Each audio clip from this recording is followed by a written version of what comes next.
Could it be? Me, your man, Louie T. Welcome to Saturday Night Football Overtime. Panthers, Packers. Told you this one was going to be pretty close. What did I say? Said, don't think this is going to be a blowout, guys. If you're thinking this is going to be an ass kicking, you're wrong. Panthers may have lost now 10 in a row, but they've been close all season long. And I ran off a bunch of games that they've been in that they had opportunities to win at New Orleans, at Kansas City. The list goes on and on and on. Last week, home against Denver, had an opportunity in that game.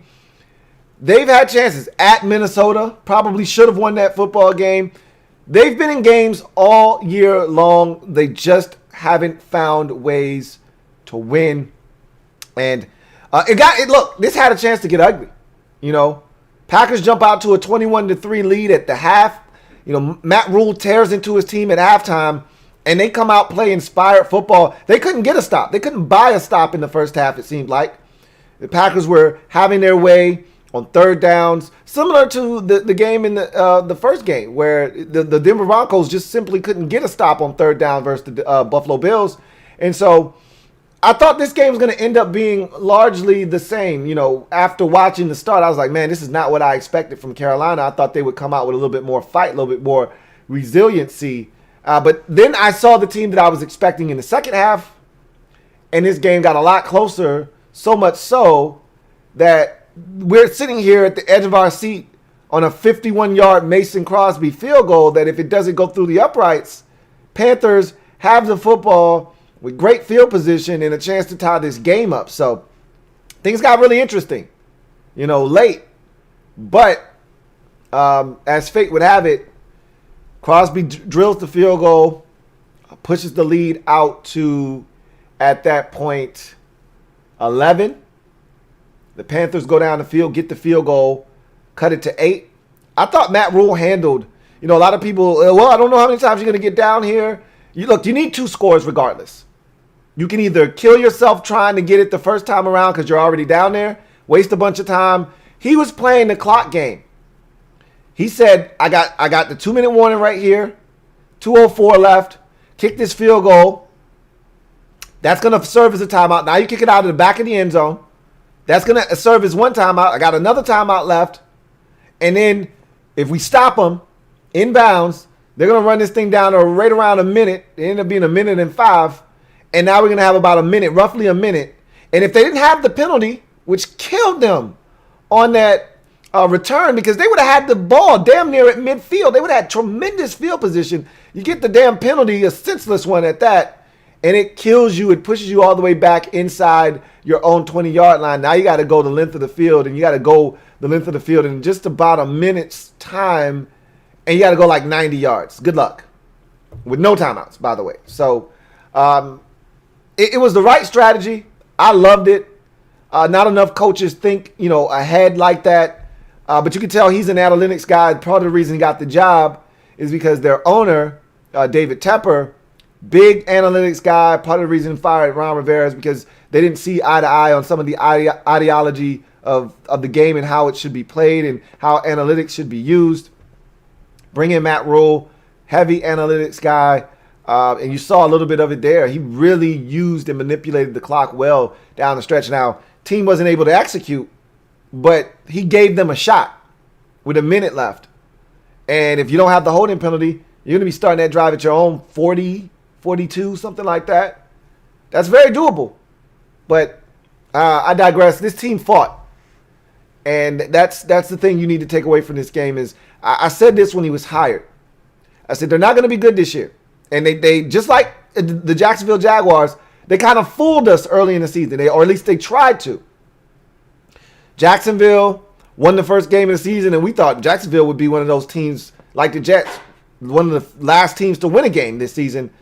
And Jacksonville wins in week 1 and just kind of shatters that whole narrative that we had on them that they're going to stink. Well, yeah, they do. They haven't won a game since, you know. They've lost, 12 in a row, have the Jacksonville Jaguars. So they do stink. But, they threw a curveball in week 1. Same thing with these Panthers. They started the season off 0-2, and then they routed off 3 in a row. You're like, whoa, what just happened. And they were 3-2, and they're sitting there, and they're right there atop the division. Remember, the Saints got off to the slow start. You're like, wow, what the hell is going on here? And then they came crashing back to reality. But I say all of that to say this. Matt Rule's going to turn that program around. I already told you it's not going to be pretty this first year. And anytime you go through a rebuild, or tear it down, build it back up, it's never pretty. Nobody likes to go through that process, but it's an important piece of the process. Because in order to instill the culture, the message, the way you want things done, what it means to be a Panther here under Matt Rule, all those things get instilled in years 1 and 2. Year 3 is when he feels like, hey, we should be competing for something. And I'm telling you right now, they've been really tough this year. Tough out. And they were a tough out tonight. Even when it looked like they had a chance and were on the verge of getting blown in this game, they made it a ball game. So this team is not to be taken lightly. But I digress. I want to talk about the Panthers or the Packers because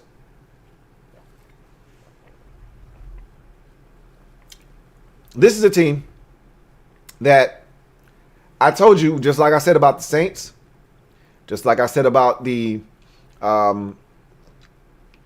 Buccaneers and the Cardinals and the Seahawks and the Rams. Does any team in the NFC look unbeatable? The answer is no. If this Packers team had a killer instinct, they would have won this game 38-10, 38-13, 38-16. This had no business coming down to one possession. None whatsoever. 21-3 at half. You're totally dominating this game. And honestly, you shouldn't have been dominating the way you were if we want to keep it a buck. Teddy Bridgewater jumps over the top and gets the ball. And I don't know why more guys don't do this. I see Drew Brees under center from the 1. I'm assuming he's going to try to dive over the top. I'm smacking that shit out of his hand. Easier said than done, but that's what I'm looking to do. That's what I'm aiming to do. A guy tries to dive over the top, I'm going straight for the rock. And that linebacker slapped it right out of Teddy's hand, and that's a hell of a scoop by Kevin King. How many times have you seen a guy with the football on the ground like that try to scoop it up and doesn't get it cleanly? And the other team recovers. The fumbling team recovers the football after you thought you had a clear-cut shot at recovery. He scooped that thing up on the run gorgeously. Got hawked, but game-changing play. It's 14-3 at that moment. You score that touchdown, it's 14-10. It's a different ballgame. Instead, you fumble. It's returned into Panther territory, and Rodgers and company takes it down the field, and they get in the end zone. That's a 14-point swing from 14-10 to 21-3, which ended up being your halftime score. So this game could have been a lot closer at halftime, and maybe it alters the way the outcome of this game happens, but it did happen. You were up 21-3, and you had all the momentum heading into the half, and you don't score but 3 points the remainder of the game. Now, give the Panthers credit. They got pressure on Rodgers. They sacked him 5 times. He came into the game with 14 total sacks on the season. They sacked him 5 times.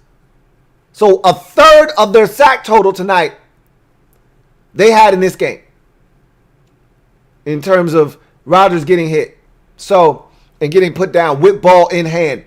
I thought the Panthers defensively in the second half was phenomenal. Gave this team a chance. And that's why I'm not sold on Green Bay. I'm not hype on Green Bay. I'm not hype on, Tampa Bay or New Orleans, who just lost to Philadelphia. I'm not hype on, Seattle, who lost to the Giants with Colt McCoy. Every single one of these NFC teams look beatable. And that's why I say, if there's ever been a season where you can just need to get in because you don't know what's going to happen, just get in. This is the season in the NFC. Now, you may have a juggernaut waiting for you on the other side when you get to the Super Bowl. You might get your ass whooped. However, If there's ever been a season where all bets are off, you just got to get in. In the NFC, it's this one. Because the Packers are not dominant. The Saints are not dominant. That's with or without Drew Brees. The Rams are not dominant. Although they are dominant on the defensive side of football, they are not dominant on the offensive side of football. The Seahawks are not dominant. The Buccaneers are not dominant. And I can go down the line. The Cardinals are not dominant. The Vikings are not dominant. I mean, we can go all the way down the line. Anybody can be had in this conference. So I'm looking at the NFC bracket and I'm saying, why not? Why not? Why not us? Why not the Giants? Why not? Why not? Why can't you get in and do damage this year? It's wide open.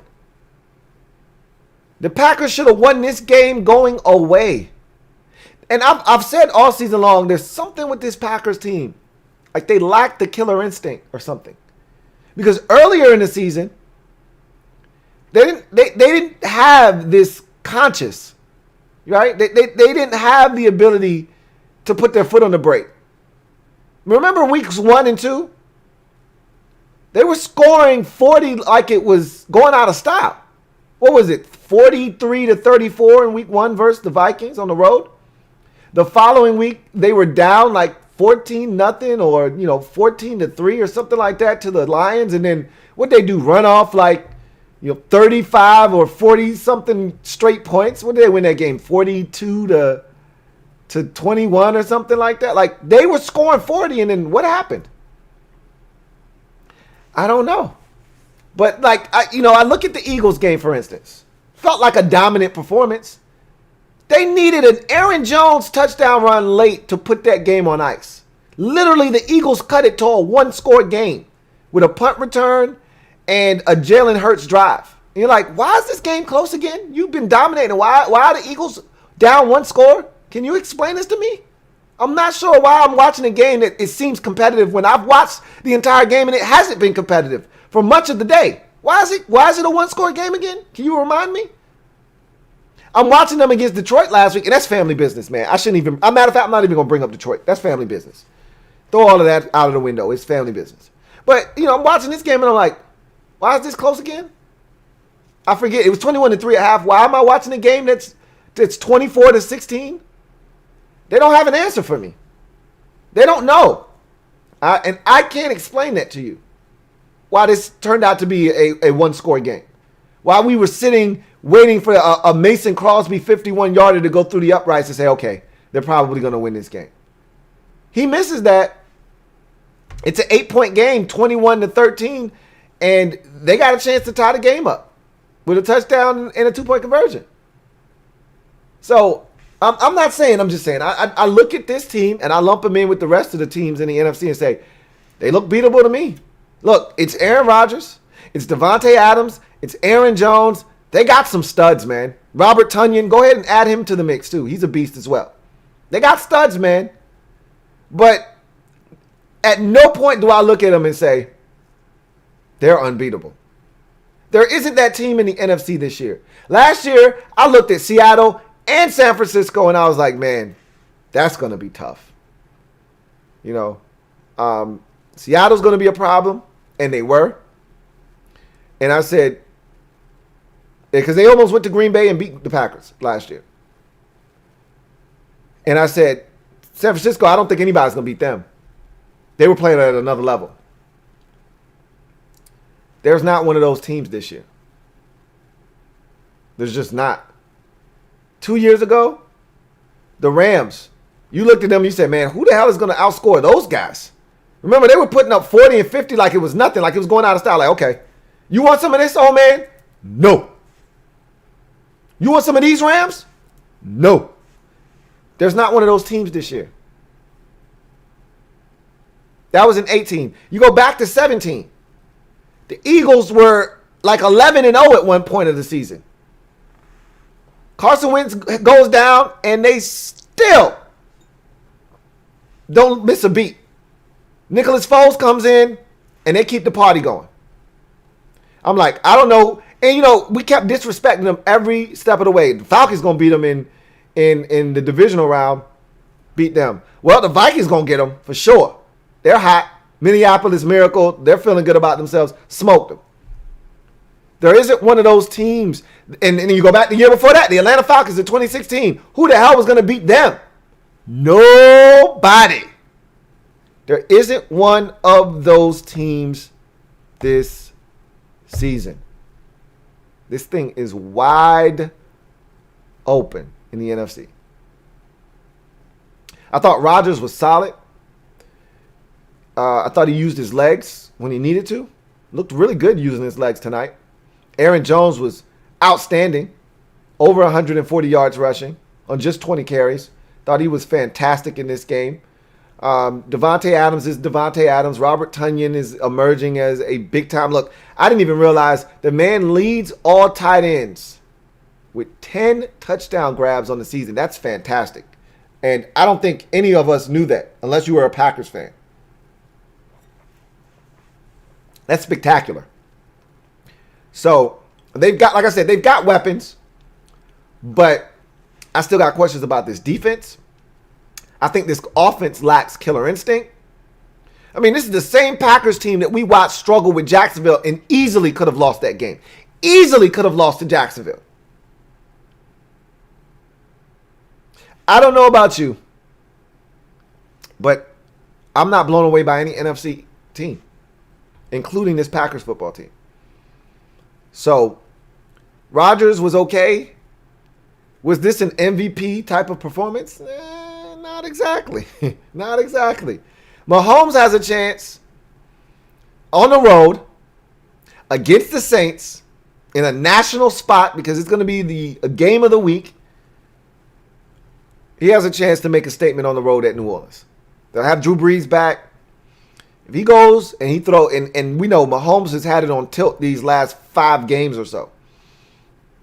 If he goes out there, goes, 29 of 39 for 367 and 4 touchdowns, or 367 and 3 touchdowns and no interceptions, just go ahead and wrap up the MVP for Patrick Mahomes right now. And he's very capable of doing that. Now, if he goes out and he struggles, I think it opens up the door for Aaron Rodgers and potentially somebody else to maybe peek their head through. But right now, I think it's a 2-man race between Mahomes and Rodgers. And I think Rodgers kind of took a step back tonight because I needed him to dominate these Panthers. And he really didn't. It was like a ho-hum night when you really look at his statistics. And when you watch the game, like, statistics don't always tell the story because the statistics really, you're not going to really, unless you go digging, you're not going to look at his rushing numbers. But his legs were impactful tonight. He scored a rushing touchdown. He had a run on what looked like a busted read option play, and he gets like 6 or 7. His legs were active. They were a part of the game tonight. He did some good things with his legs. That won't show up on the stat sheet necessarily unless you go looking for it. His rush yards will be there. But I thought that he had a chance to really dominate a Panthers team that I saw Drew Lock throw 4 touchdown passes against last week. Like, it's a young Panthers defense. They showed that they've got the most snaps this season by rookie players. That's a young Panthers team. A young secondary. Take advantage. Drew Lock did it last week, 4 touchdown passes. I thought Aaron Rodgers would scorch him today. And he didn't. Surprise, surprise. Now, again, I told you I thought it was going to be a close game. But I thought it was going to be a close game because I thought there were going to be more points scored. I thought this was going to be a 31-27 type of ball game. Not 24-16. And when I looked at the score at half, I'm like, Packers are probably going to get to 30. I don't know if the Panthers are going to get to 20 tonight. I was wrong. That the Packers were going to get to 30. But the Panthers didn't get to 20. But they didn't have to because the Packers didn't run away with this thing. So it was still a 1-score game despite them not hitting the 20 mark in this game. So I find it interesting that in the NFC, I look around at this entire conference, and I don't see a team. First of all, I don't see a complete team. Really, I don't know if there's a complete team in the NFL right now, to be honest with you. Because when you look at the AFC, the Chiefs aren't great on defense. They're really not. The Steelers, inconsistent at best on offense. They really are. The Bills are kind of getting to a point where you're like, hey, they might be, getting to a point where you feel like they're a complete team, but I still got questions about their defense. Tennessee, they're inconsistent on defense and that's being nice. I mean, I watched the Browns put up 38 on their skulls in the first half of a game in Tennessee. Indianapolis, they're hit or miss on offense. You catch them on the wrong week, they could put up 40. You catch them on the right week, and they might put up 17. I could go on and on. I mean, same thing in the NFC. You don't know what Saints defense is going to show up. You don't know what Saints offense is going to show up. With the Packers, I'm confident in their offense, but I don't ever know what defense is going to show up for them. You look at the Saints, or you look at the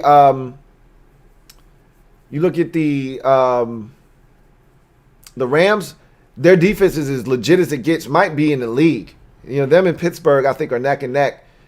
Their offense, it'll put you to sleep sometimes. What about Seattle? Not sure what you're getting out of Russ and company on some days. And then some days they got it going on offense and their defense is a mess. Arizona, they don't know if they're coming or they're going. They're a young team, so you expect that from them. Same thing could be said for Miami and the AFC. Young team, you're not sure. You really don't know. So, Tampa Bay, you don't know what defense is showing up. Is it the defense that we saw against the Packers that was as dominant as it gets? Or is it the defense that showed up against the Saints that got embarrassed and was down 31-3 at halftime? I don't know. I'm not sure.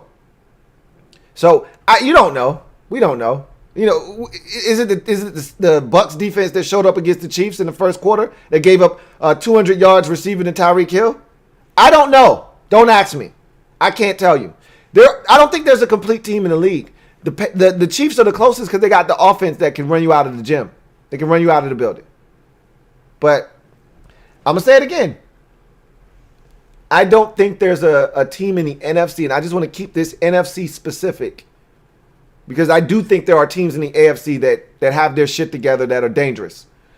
I don't see that in the NFC. And this Packers team, although they may be the number one seed, and I think it is impactful to be the number one seed because you get the bye, and Lambeau Field is a tough place to go and get a win come January. Still, I'm not sold with Green Bay. And I think you can go into Green Bay and get a win. You got some defense. You can slow down Rodgers and company. You can go in there and steal one. The Vikings did it. I know it's family business, but the Vikings did it.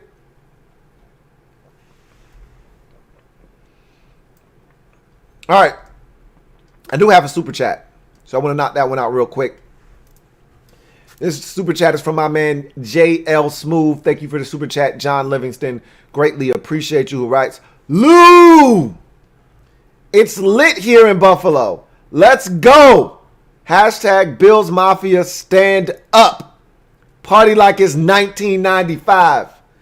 I was about to break that out on the video earlier today, but I was like, nah, I'm going to keep that one in the chamber for another time.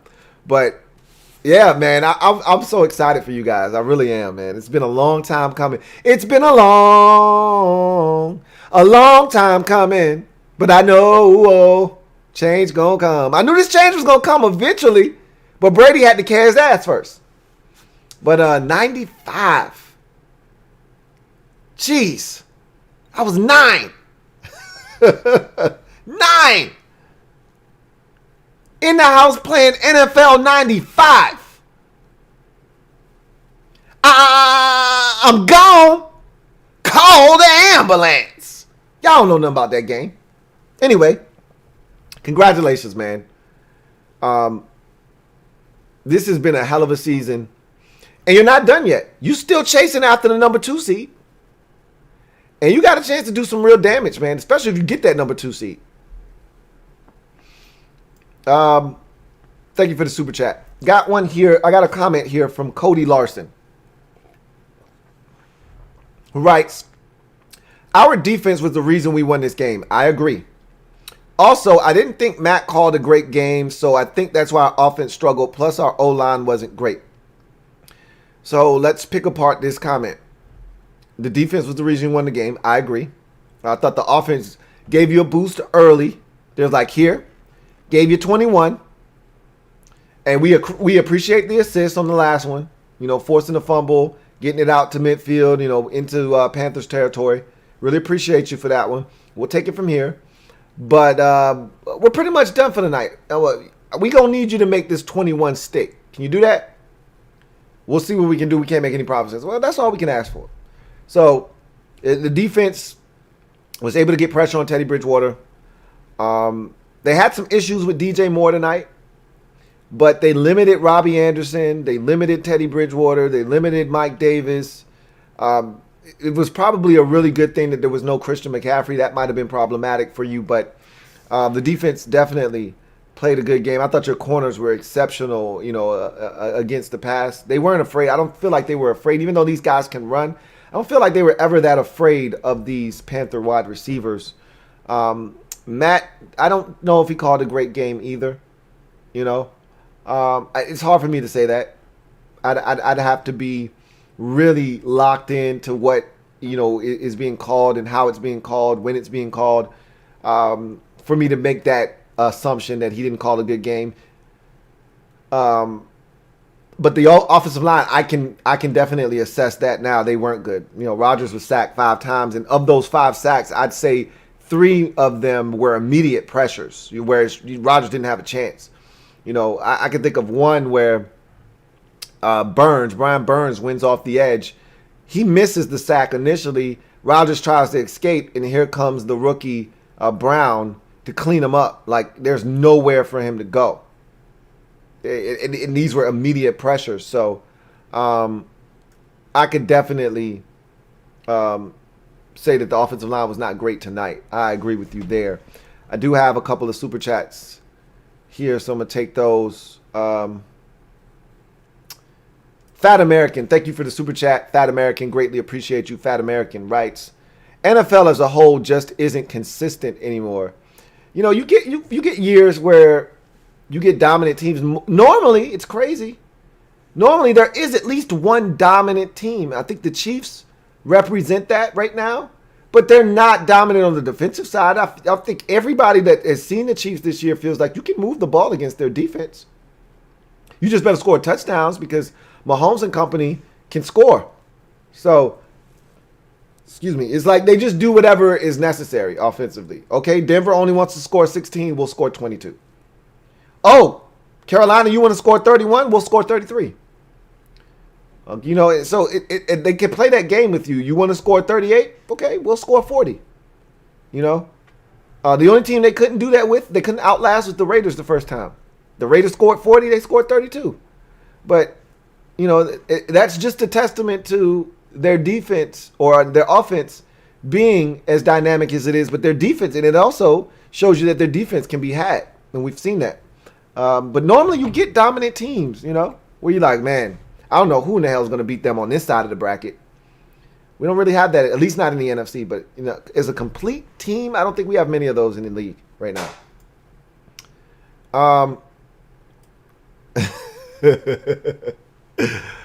Oh. I told you I was going to have a couple more glasses before I got up here. I hear you talk. I hear your jokes, Iron Rain. Okay? I hear your jokes. All right? John Livingston, my man JL Smooth. Right. So thank you, first of all, for doubling up. Double up. Thank you for doubling up, JL Smooth. Greatly appreciate you, my man John Livingston. Writes, Josh Allen is another bad man. I was 9 myself. I just hope we can get fans into the stadium. Ish will be crazy. I don't think you'll be able to get fans into the stadium, to be honest with you, man. It's a shame, and I talked about that on the overtime show after the Bills game earlier tonight, that it's a shame. You know, I think about two fan bases in particular with their season, with their team's seasons being as successful as it's been to this point, and those fan bases that have waited for these types of opportunities for so long to share and bask in these moments with the players, and they're not able to do that because of COVID. You know, in Cleveland and in Buffalo in particular are the two places where I'm thinking to myself, man, you know, these fans deserve this. You know, Cleveland Stadium was called the Factory of Sadness. Like, they deserve to be there at 9-3 on a Monday night versus the Ravens with a chance to put the Ravens out of their misery. They should have been in that stadium, 65,000 deep, screaming at the top of their lungs with dog pound masks on and making life miserable for Lamar Jackson and company. And instead, there were probably about, I don't know, 10, 11,000 in attendance, you know, at that game. And it wasn't the same. There were fans there, which is more than you can say in Buffalo, where there are no fans, but still, it's not the same. It's not the same. Unfortunately, I don't think you're going to be able to get anybody in there with COVID-19, but, you know, things could change. We'll see. You know, that's a whole nother month away. Maybe, you know, Buffalo at that point in Orchard Park, they are allowing fans in the stands at that point. I doubt it.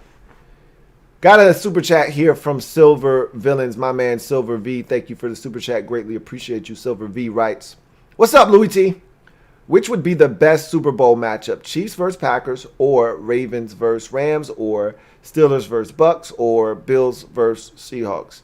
It's the first one, Chiefs versus Packers. I think people would pay money to see Mahomes versus Rodgers. Here's the thing. We were supposed to be treated to that on a Sunday night last year.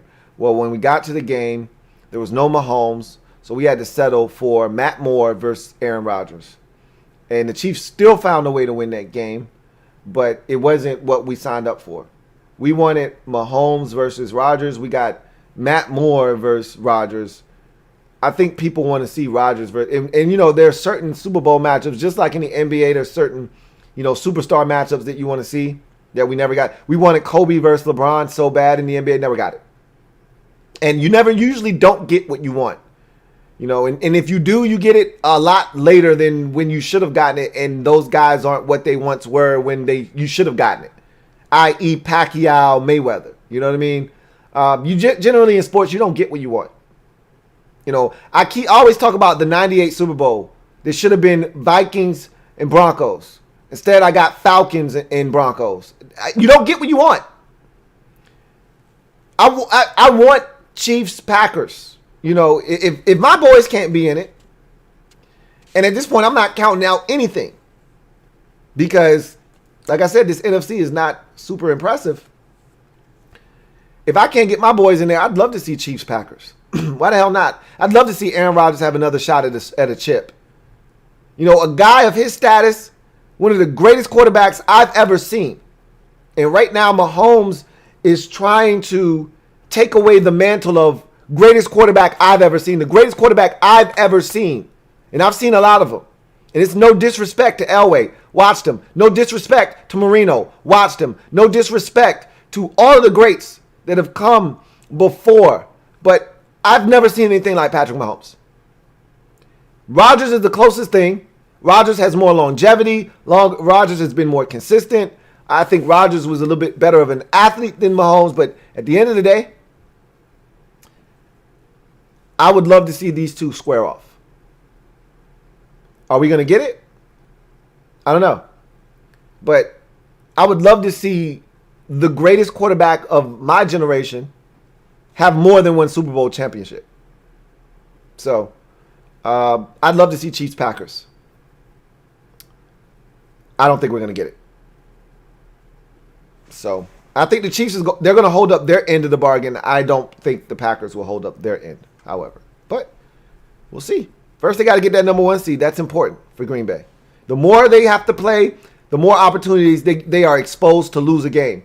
the less they have to play, the better it is for them to get to the Super Bowl, a better chance at least. I mean, I'm not telling you anything you don't already know. There's a reason why the teams with first round byes have represented, the conferences in the Super Bowl the last few years. At least one team with a bye.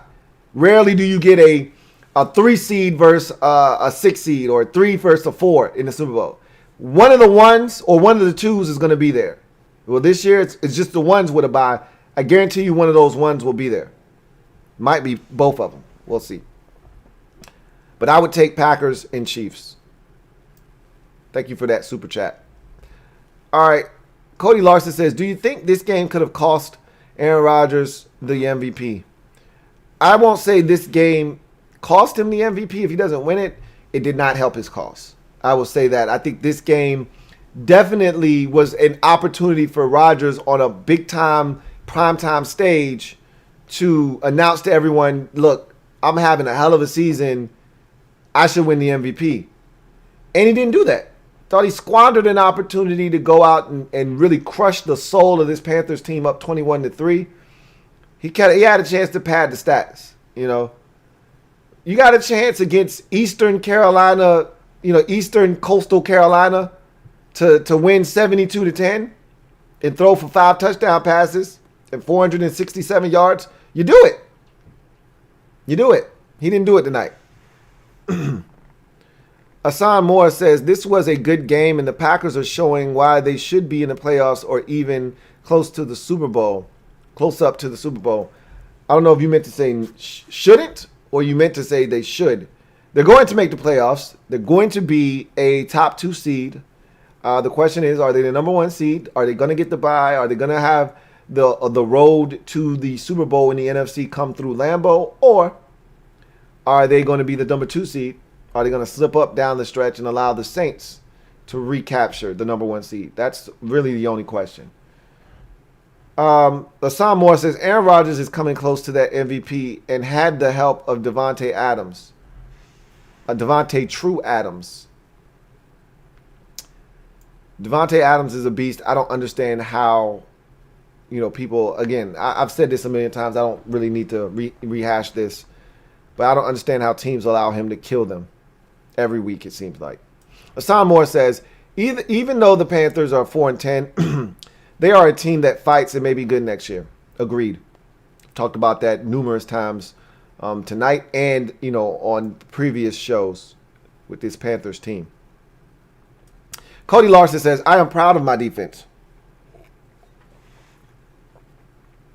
He says, look, I get it. It's the Panthers, but without that play from them, we don't win this game. Yeah, that's accurate. I don't really love the Panthers defense though, or offense. Excuse me. Even though they got 2 guys that are going to eclipse 1,000 yards this season, in Robbie Anderson and DJ Moore, I don't love their offense. And maybe it's because Christian McCaffrey hasn't been a part of it this year for the most part. I think Mike Davis has been a great stand-in, but he's not Christian McCaffrey. Obviously, no one else is. But I essentially said all of that to say this. They're an offense that you can put the clamps on. I watched Teddy Bridgewater, and me and my girl are sitting here watching the game, and she's rooting for Teddy. She's like, I like Teddy, man. I was like, and she was looking for my approval, like my stamp of approval, because usually when she says something, I'm like, yeah, you're right, or yeah, that's, I can get with that. She was waiting for me to put my stamp of approval, like, yeah, I like Teddy too, and I'm like,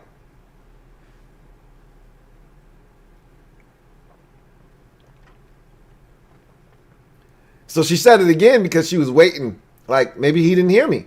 I really like Teddy Bridgewater. I'm like,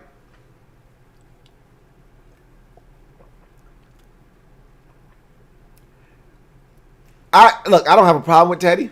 I just don't think you can win anything big with Teddy Bridgewater. He's the type of guy on 4th and 12, and I brought this up. I think I brought this up last week. He's the type of guy, it's 4th and 12. You have to convert this or the game's over. And he'll throw a 4-yard pass and expect his guy to break 3 tackles and get the first down. And I'm like, Teddy, you can't do that on 4th and 12, bro. You can do that on 3rd and 12 when a punt is an option. But with the game on the line, you can't be conservative, Teddo. You got to scramble around. You got to extend. You got to find a way. And worst case, you throw it up. You know, chuck it 30 yards deep to your guy. I don't care if he's double covered and you see if you can't draw a flag or something. Give him a chance. You cannot throw it 8 yards short of the sticks with 2 defenders out in the flats waiting on your receiver. And he did that against Denver. And I'm like, how are you supposed to win doing that? Like, I got a problem with Teddy Bridgewater. He's completing, coming into the game, and I don't know what his percentage was tonight. Coming into the game, he was completing 70% of his passes. That's Teddy Bridgewater. But you already know how I feel about him. He's the black Alex Smith. You can only win so much with Teddy Bridgewater. If you've got, an elite defense, and I'm talking about creme de la creme, they smashing folks out here. Teams are averaging on the season less than 17 points a game against this defense. Unless you got one of those types of defenses, you're not going to win very much with Teddy Bridgewater. He'll get you to 11-5, 12-4 through the regular season. You get in the playoffs, I don't think you're going to beat good teams consistently with Teddy Bridgewater at quarterback. May sound harsh. Teddy Bridgewater went undefeated with the Saints last year. But what did he do? He managed the game. The Saints defense is playing lights out. He didn't turn it over. They ran it well. He hit open guys. He won games. But I'm not a Teddy Bridgewater fan, man. Like, he's really, really average. He's extraordinary. Not extraordinary. He's extraordinary. You can find another Teddy Bridgewater out there, I feel. Now, I have been impressed with this part of Teddy this year. And it's his legs. I didn't know Teddy was this athletic coming out of Louisville. I knew he could run a little bit. I didn't know he was this elusive. He could make guys miss.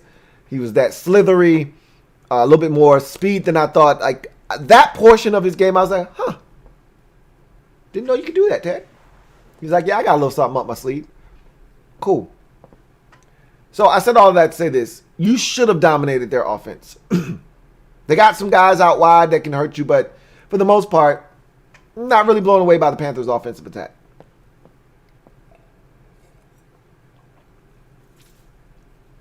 Asan Moore says, do you think Christian McCaffrey will be healthy next week?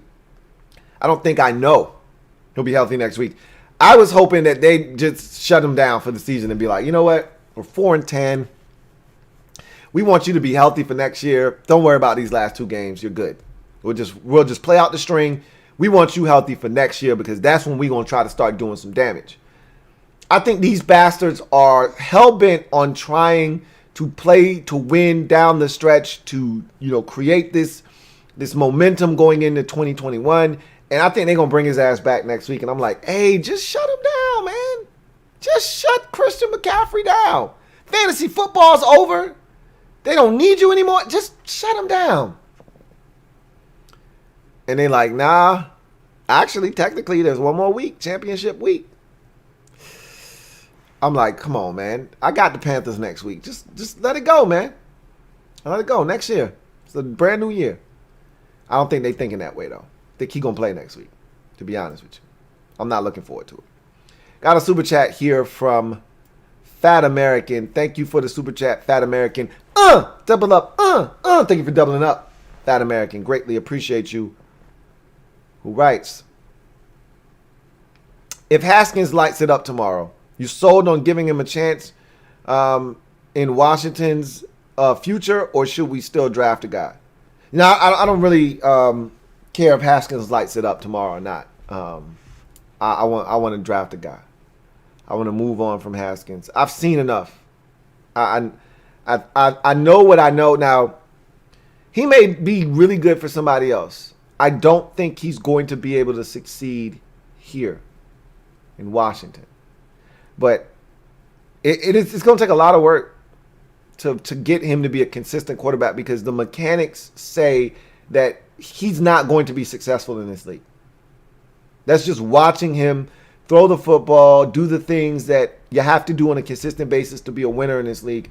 He just doesn't do it. He doesn't have great feel in the pocket for when pressure's coming. You know, he takes a lot of sacks. He fumbles the football. He doesn't run. He doesn't extend plays. There's just a lot fundamentally wrong with Dwayne. So even if he has a good game tomorrow, I would still be apprehensive to say, oh man, maybe this guy can do it, because I don't see this being something that is consistent with him. I don't see this as being something sustainable with the way he's played.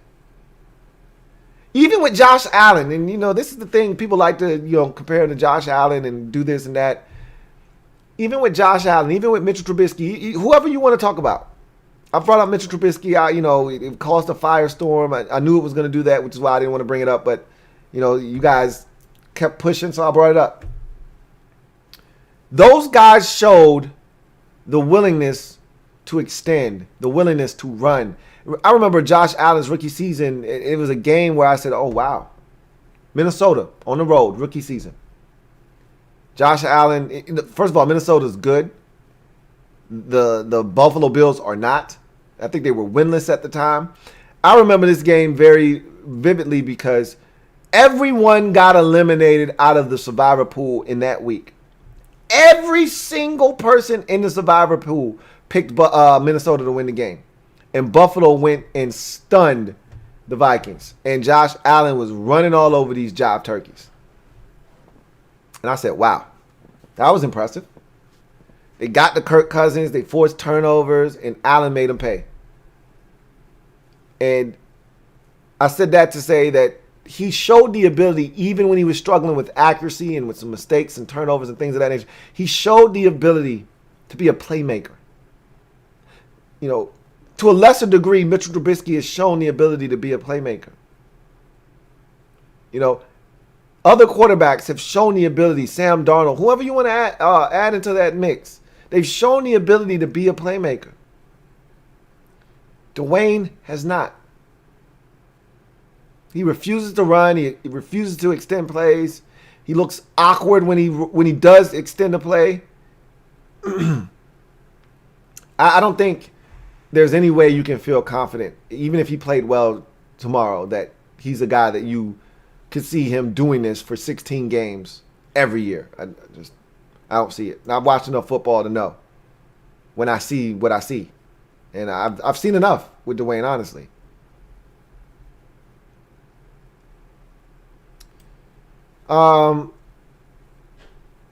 Gregory Lightbody says, watch the football team better not lose to the Panthers or else I'll be pissed. Also, they shouldn't let McCaffrey play, too risky. They're not thinking about that. Football is one of those sports. Look, you don't worry about injury. If you're going to play a dude, you're going to play him. And while I'm all for them saying, you know what? With 4-10, forget about it. But they were 3-9, or they were 4-9 coming into this game, and they were trying everything in their power to get McCaffrey to play. So what the hell difference is 1 week going to make? 4-9, 4-10, they don't give a shit. They want him to play. And if he wants to play, then he's going to play. So I think McCaffrey's going to play next week. As far as us losing to them, very possible. But I don't want to talk about the Panthers game next week because we got the Seattle Seahawks today. So that's what I'm focused on. We'll see what happens after this game, and then we'll move forward. Assam Moore says, hey, Lou, I know I'm looking early to the Panthers being trash and an easy win for Washington, but I think we can get the Panthers. Yeah, again, like I just said, I don't really want to talk about the Panthers. First of all, we can't go down this road again. I told you at the beginning of the season, we are in no position to call anybody trash nor an easy win. So I don't want to hear that from any fan out there. You respect the Panthers. They've been in 8 out of their 10 losses, 8 of them one-score games. Respect them. Respect them. We are 6-7. We have no room to look at somebody and say, oh, you garbage. Get to 500 and then you can start looking down on somebody. You're 6-7. Have some respect and some pride about yourself. Humble yourself. Okay? You're 6-7. You're playing much better now, but you're 6-7.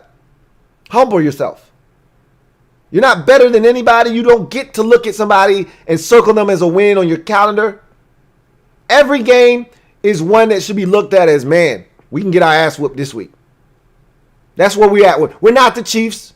We're not the Saints. We're not the Packers. We're not the Steelers. We're not the Bills. We don't have 10 wins. We're not going into this game at 10-3. We're 6-7. And we might be 6-8 going into the game next week when we play them. So I don't want to hear that. Cody Larson says, this was the game I thought our defense finally put it together, especially the second. I thought the secondary was outstanding tonight. I've already said that. I thought they were all over these receivers for the most part. Like right in their hip pocket. So, we'll see. It's the Panthers. So, I say that. Take it with a grain of salt. It's the Panthers. But I get where you're coming from. I do.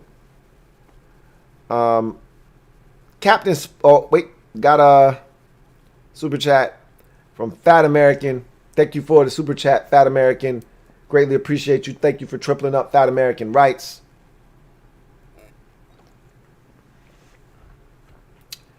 LOL, these fans wildin'. He said, we win a few games and they think we can call easy wins. I don't know where they get this mindset from. It's just crazy to me. It's been like this for years though, man. We go into a season and people are circling dubs on the scale. I'm like, where do you get off doing this? We've been inept for 20 years, for 2 decades, and you want to call out wins and losses? Before the season starts, you want to circle a team on his calendar and say this is a win? You got to be kidding me. Oh, we should beat them. Why? Says who? What gives you the right to look at another team and say we should beat them? Who is giving you the confidence and the green light to feel that way? I don't get it. I'm with you, Fat America. I don't know why. Stop asking. I don't know why the fans do this. I don't. Again, if you're Kansas City, if you're Pittsburgh, if you're New England with Brady, if you're talking this year, Green Bay, Kansas City, New Orleans, the Pittsburgh, if you're Buffalo, yeah, you can look at Jacksonville and say, yeah, that's a win. You can look at the Jets and say, yeah, that's a win. I wouldn't even look at the Jets right now and say, yeah, that's a win. I wouldn't look at Jacksonville and say, yeah, that's a win. I would be disappointed if we didn't win the game, but hell, if I'm going to disrespect them going into the game as if we are exponentially better than them. Because we've proven that in any given week, we can lose. In any given week, we can win. But we're not one of those teams that more likely than not, we're going to win the game. And until you get to that point where you're winning more than you lose, winning way more than you lose, and you don't play down to the level of competition, you find ways to beat the teams that you're supposed to beat. Even like tonight, it wasn't pretty from Green Bay. But guess what? They won the game, which is what they do, which is why they're 11-3. That's when you can start looking at a team and say, hey, we need to win this game. We're going to win this game. Yeah, okay. I hear you. But when you're Washington and you're 6-7, and at one point this season you were 2-7, you have no space to be looking at anybody as a dub. Now you can go into a game confident, like, man, I don't see why we can't win this game. But you can't just say, yeah, we're gonna win this game. They trash and we're gonna win. Nah. I can't understand that.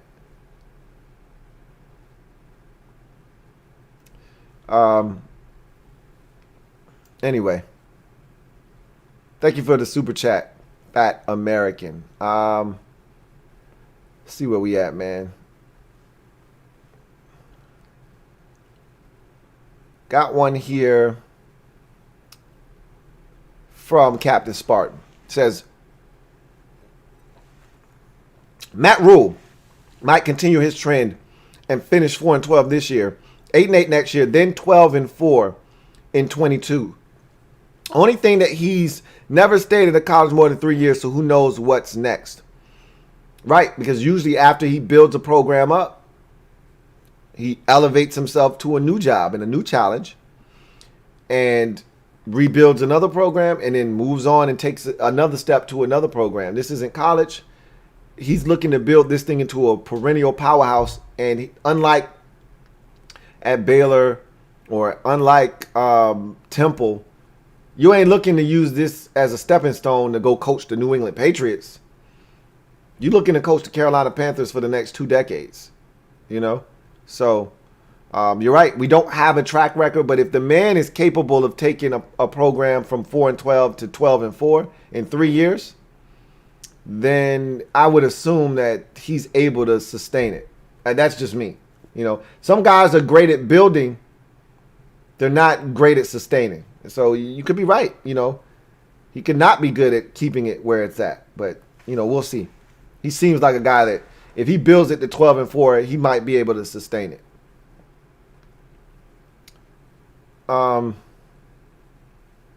Asan Moore says, do you think it would be better for Washington to start the quarterback from the practice squad, Tyler Heineke, because he knows the playbook and has been with Ron Rivera and Scott Turner for 2 years? No, I don't. No, just Dwayne's taking all the first team reps. They're comfortable with him. They may not want him to play, but they don't have a choice. Tyler Heineke is the quarantine quarterback and wasn't on the roster for a reason. Let's not try to make Tyler Heineke. I'm an Old Dominion University fan. I'm a Monarchs fan. I know what Tyler Heineke is capable of. I've watched him in the league in Minnesota and in Carolina. I know what Taylor Heineke is capable of. No, I'm good. It's good to know that if all of our quarterbacks, you know, have for whatever reason can't play, we got that guy and he can step in. But you're not looking to do that. We're literally in a divisional race. I'm not looking to start Taylor Heineke.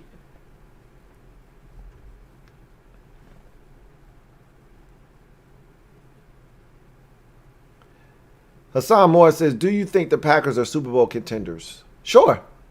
I don't love them as Super Bowl contenders, but yeah, they're the number 1 seed right now in the NFC. You're damn right they're a Super Bowl contender. Nobody is strong in the NFC, which is, you know, the point that I made for the first 30 minutes of this video.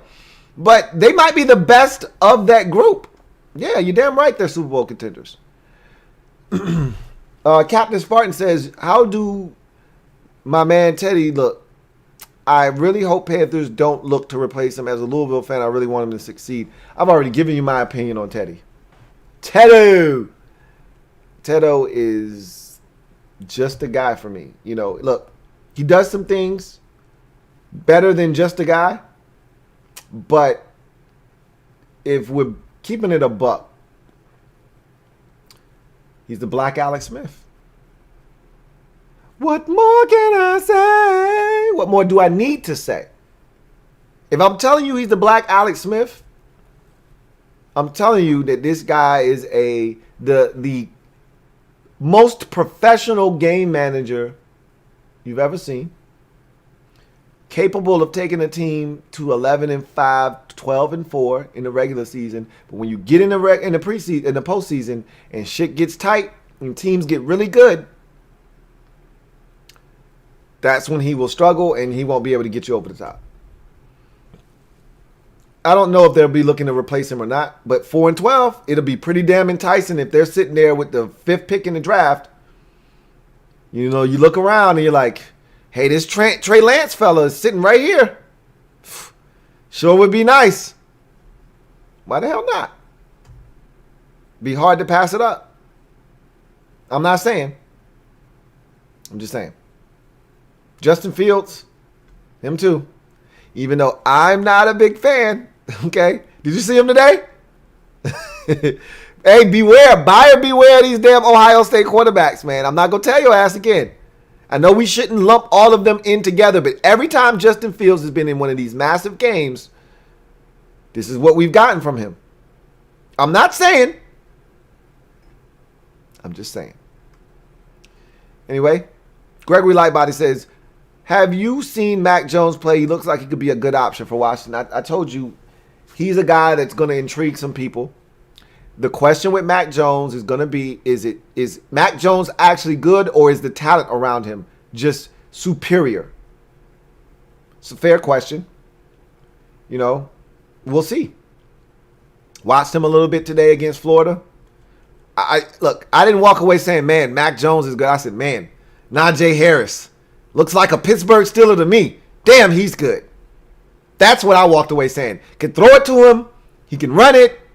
All you got to do is put it in his general vicinity, and he'll do the rest. Hey, look, I'm not giving Mac Jones enough credit. But there's a lot of talent. Essentially what I'm saying is there's a lot of talent in Alabama. I'm not telling you anything you don't already know. They had 2 first-round wide receivers drafted, and they're going to have another 2 this year if Jalen Waddle's ankle is satisfying enough for people to pull the trigger on him in the first round. They're going to have 2 more first-round picks at receiver this year. And potentially a first-round running back in Najee Harris. Like, come on, man. Seriously, what are we talking about right now?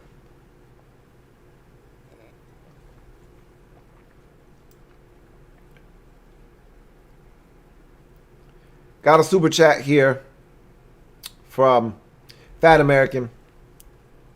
Really appreciate you. Fat American writes, Rams greater than Packers. Fight me. I'm not going to fight you. I'm not going to fight you. I told you I think the Rams might be the most complete team. I don't love their offense. But their offense is capable. Their defense, though, they're the one team in the NFC. Now, the Saints, when they're at their best, when they're on their best behavior defensively, they're right there with the Rams, I think. But you don't know what Saints defense is going to show up. The Rams defense shows up every week. And I think they might have the best defense in the NFC. They may have the best defense in the league. With Jalen Ramsey and Aaron Donald and Gumby and the Joseph, Sheldon or Joseph Day, whatever his name is, hyphenated guy. Look, they got some ballers. Michael Brockers. It's a lot of talent on that defense, man. So I'm not going to fight you. William Edwards, thank you for the super chat. Greatly appreciate you. William writes, have we earned the right to call Haskins garbage? I'm not going to call the man garbage. My dad called him garbage. I told you what he said already. I don't think he can do it here. He might go somewhere else. He might get coached up better. He might find a team that loves him, that wants to cultivate his skill set, and they may put together something that is really good for Haskins, and he may turn out to be a great pro in this league. I just don't see it happening in Washington. I don't think they love him. I don't think they want him. And half of the battle at the quarterback position is having a team that believes in you. I don't think they believe in him in Washington. And that's okay. They didn't draft him. Ron Rivera, Scott Turner, they did not draft him. That's not their guy. So you're less invested when it's not your guy. If he doesn't wow you with the intangibles and the leadership qualities and his play on the field, then you can say, this is not my guy. I want to move on. You're within your right to do that. It's a lot harder when you draft the guy, when you handpick him and say, this is the guy to lead our franchise for the next decade and a half. And you're wrong. People get fired for decisions like that at the quarterback position. People get fired when they make decisions like that don't pan out. So you're more inclined to give that guy every opportunity to succeed because if he fails, you failed. They didn't pick Haskins. So in their mind, we were doing Danny Boy a favor. He wanted us to give Dwayne a shot. We gave him a shot. We gave him the job. We didn't make him earn it. We gave it to him. We said in the media, hey, he got to earn it. But there was no competition. And he didn't show them what they were looking for. I haven't seen it either. So I know how they feel because I haven't seen the shit. I was so disappointed. Most fans that came into the season as Washington fans said, damn, Dwayne about to light it up. Did you see him at the end, those final 4 games in the season? Or 3.5 or whatever it was? The Lions game, the Packers game, I actually thought he was good, even though he got hurt and had a turnover in there. Thought he was actually pretty solid. The Panthers game, the Giants game, the Eagles game. You're like, wait, we got something here. If you just go off of first half of the Giants game before he got hurt, that Eagles game, that Packers game, and the Lions game. You just go off of that right there. You say to yourself, look, man, I don't know if he's going to be elite, but we got something here. That ain't the same guy. Like I said, give me Fat Dwayne. Give me Fat Dwayne, man. Skinny Dwayne ain't it. I don't know what happened with the transformation, but we lost a lot in that transformation from Fat Dwayne to Skinny Dwayne. I'm not calling him trash, though. Thank you for the super chat. Let's see.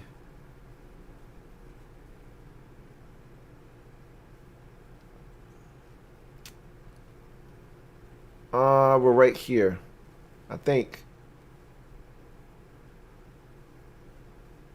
Nope. We all the way up here somewhere. Man, there's so many comments. I know I ain't gonna get through all of these. I already hit the hour mark. Anyway, I didn't realize how many comments there were. All right, hell, I got some more super chats actually. So I'm gonna knock these out and probably get the hell out of here. Derek, Metaphor, thank you for the super chat. Greatly appreciate you. Metaphor writes, who's the next Derrick Henry coming out of college? I just told you who it was. Najee Harris is his name.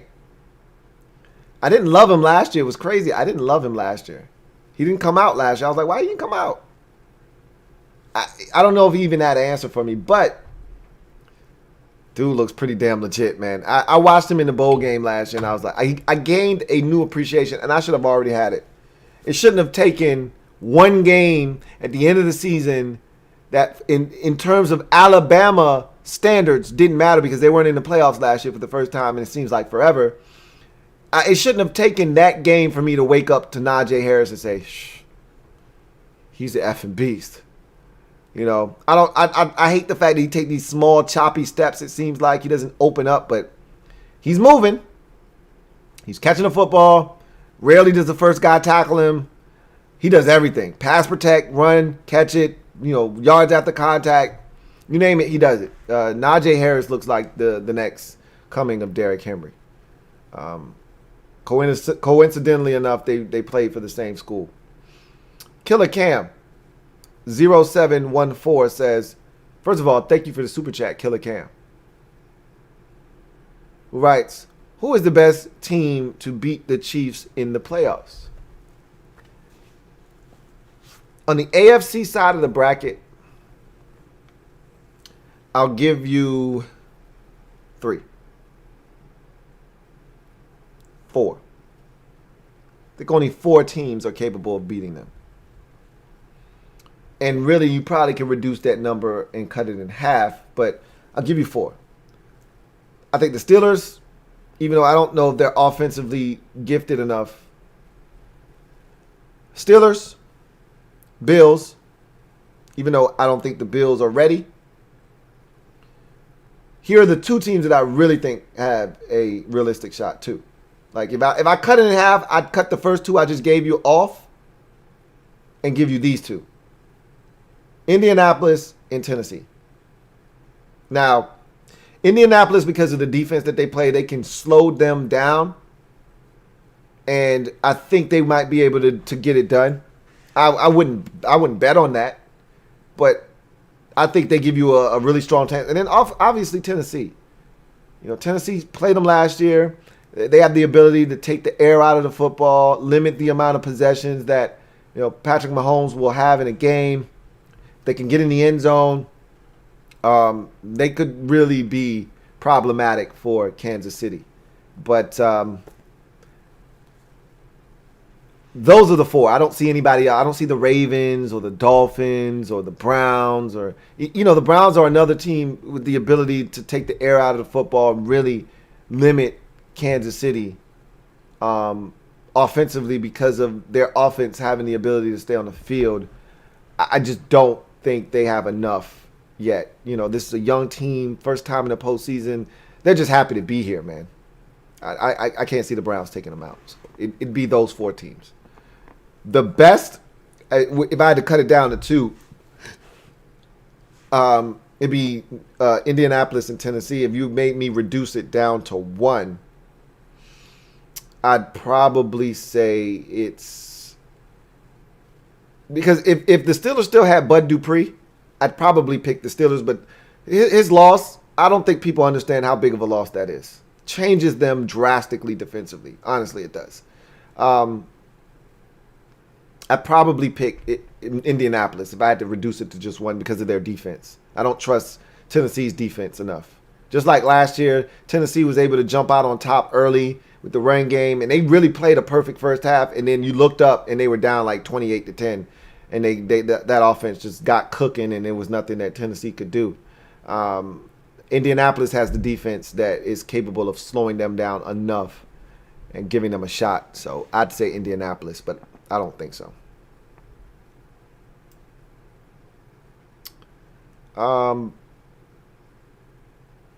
Got another super chat. This one is from Fat American. Thank you for the super chat, Fat American. Greatly appreciate you. Fat American writes, it doesn't help that our O-line is trash, though.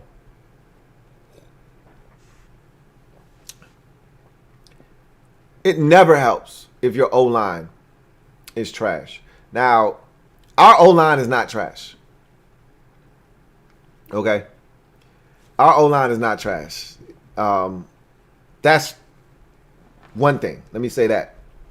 It was funny because they took a lot of heat early in the season, and I defended them then because I didn't think they were that bad then. Now you look at them, and they're playing really good. And it's amazing. When you watch them, when Kyle Allen was in there and when Alex Smith was in there, they don't look trash. Dwayne comes in, and he's holding on to the ball, and he's... Now, I will tell you, last week against San Francisco, some blocks were missed. There's one first play of a possession, they go play action fake, and Logan Thomas just whiffs. That's piss poor, man. Can't win with that. What can you do? But, the offensive line as a unit, they're solid, man. Super, super duper solid. William Edwards, double up, thank you for doubling up. Greatly appreciate you. William Edwards writes, do you think the team style is similar to Tennessee? I really like what they're doing, even though they've had tough losses. Any coaching ties with them? Which team are you referring to? Ours or the Panthers? If you're talking about ours, which I'm assuming you are, no, there are no ties. Mike Vrabel came from Houston, but he's a disciple of Bill Belichick. And so that's, what they're doing in Tennessee. The offense, no ties whatsoever to Ron Rivera, Scott Turner, none of that stuff. So totally different offense that they're running in Tennessee than what we run in Washington. Totally different defensive philosophy. No ties whatsoever to Tennessee at all. So 2 separate staffs, no links between them. Now, if you're talking about Carolina, I don't know. I don't think there's any ties, but Matt Rule was in New York with the Giants, and I don't think there's a link anywhere to Tennessee, but I could be wrong. So, let's see. Another super chat here from Metaphor. Double up. Thank you for doubling up, Metaphor. Greatly appreciate you. Metaphor writes, super chat just because Fat USA dared me. By the way, John Allen is a beast. Well, thank you for daring him. First of all, Fat American.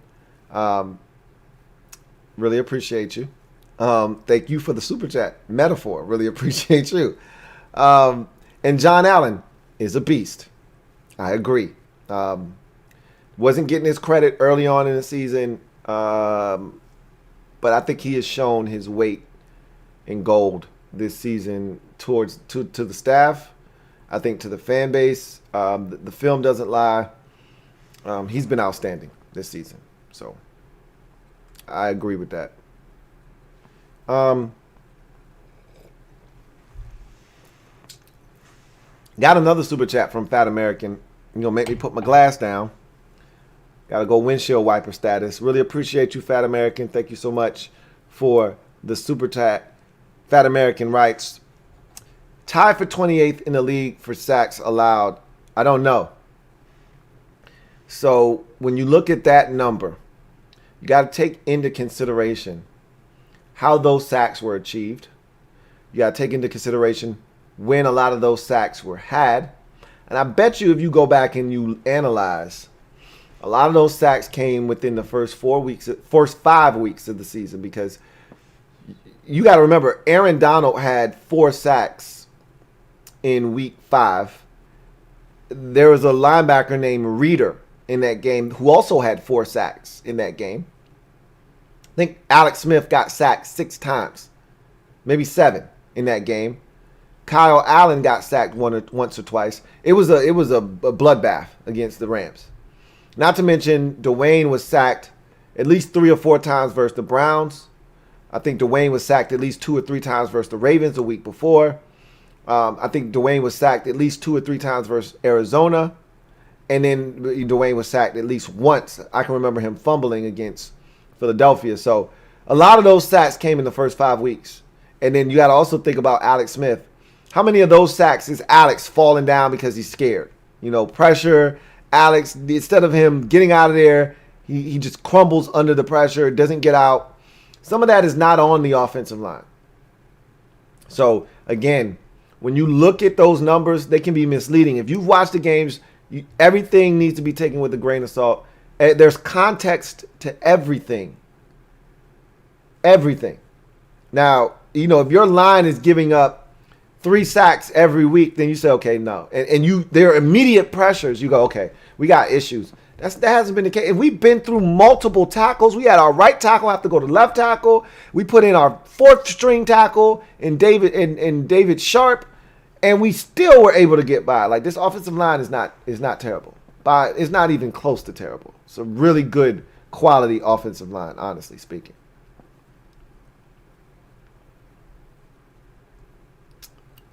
All right. All right. I'm out of here, man. I think I'm going to sip the rest of this. If you haven't already done so, go ahead and hit that subscribe button. Turn on that notification bell so you don't miss a thing. And also hit that like button. It's 118 of you out there. I got 40 likes. Let's get it to 50. Minimum. Before you get out of here. If you haven't hit it, go ahead and hit that like button. I really appreciate you guys. We're going to do this again tomorrow, obviously. Washington fans, I will be in the MOBB tomorrow watching the game with you guys live. So if you're not a member of the MOBB, link down in the description. Go ahead, become a member of the Mob Squad, and watch that Seattle Seahawks game. I am not confident about that game. I think I'm going to come on tomorrow, and I'm going to say some of the same things I said earlier in the season. He's just not good enough. This defense flopped their asses off, and he's just not good enough. I hope I'm wrong. And then after that, we got a Sunday night game, and hopefully, no matter what happens in Washington's game, they're still in first place. That's the hope. Colt McCoy doesn't do it again, okay? And so we'll be back at it again tomorrow, or today, I should say today. Looking forward to doing that with you guys. Until then, you guys, take care. Enjoy the rest of your evening, and we'll reconvene mañana. Or today, actually. Sorry. I keep saying tomorrow. It's already past midnight here on the East Coast. Y'all take care, man. Have a good one.